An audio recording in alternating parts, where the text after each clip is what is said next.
কক্সবাজারের পেকুয়া সমতলের বন্যা ও জোয়ারের পানি নিয়ে যখন চারিদিকে ত্রাণ তৎপরতা ও আলোচনা চলছে, ঠিক তখনই গহীন পাহাড়ি জনপদে নীরবে ঘটে গেছে এক বড় ধরনের মানবিক বিপর্যয়।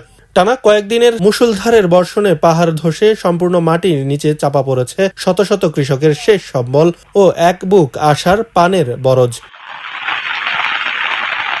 জীবিকা হারিয়ে মুহূর্তেই নিঃস্ব হওয়া এসব কৃষকের মাথার ওপর এখন ঝুলছে বিভিন্ন বেসরকারি সংস্থার লাখ লাখ টাকার ঋণের বোঝা।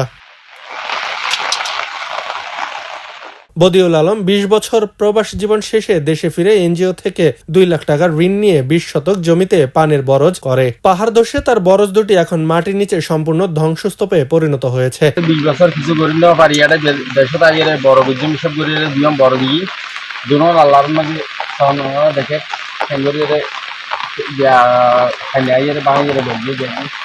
তো দুয়ম বড় দিন বহুত আশা করি এখন আশা নৈরাশাও গিয়ে এখন আর কিছু নেই। খরচ ইয়ার মাঝে ৭০,০০০ কি ওই তারপরে আপনার নিয়ে মাঝে হলে ৮০,০০০ টিয়া দেশে তো আসি আর চলিবার ভালো রাস্তা নাই। আমি ৭০,০০০ টাকা লোন লগি আমি লোন লগিয়ে অ্যাডমিশন কিনি। ক্ষতিগ্রস্ত চাষিদের আকুল আবেদন, প্রধানমন্ত্রী এবং স্বরাষ্ট্রমন্ত্রী যেন সমতলে বন্যার পাশাপাশি পাহাড় ধসে ক্ষতিগ্রস্ত পেকুয়ার এই প্রান্তিক পান চাষিদের দিকে মানবিক দৃষ্টি দেন। সরকারের পথে আমি চাইলে জনগণের কিছুটা সহযোগিতা গরিব করে বলে আর একটা মানি আবেদন জানায় আরা যেন আরেকখান গড়িয়ে চলিবর কোনো দিলে আরা বাঁচিটাই পারি যান আর দুরেখান সহযোগিতা গেলে আরা বেশি খুশি। আর কি অবস্থা আমরা যদি বেগুনে সহযোগিতার হাত বাড়াই দেন আল্লাহ মানে কিছু সরিয়ে আর কি।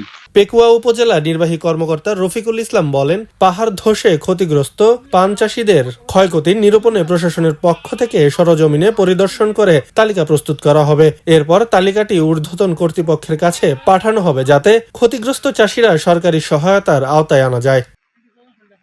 খবরের কাগজ, নিখাত, নির্ভীক, নিরপেক্ষ।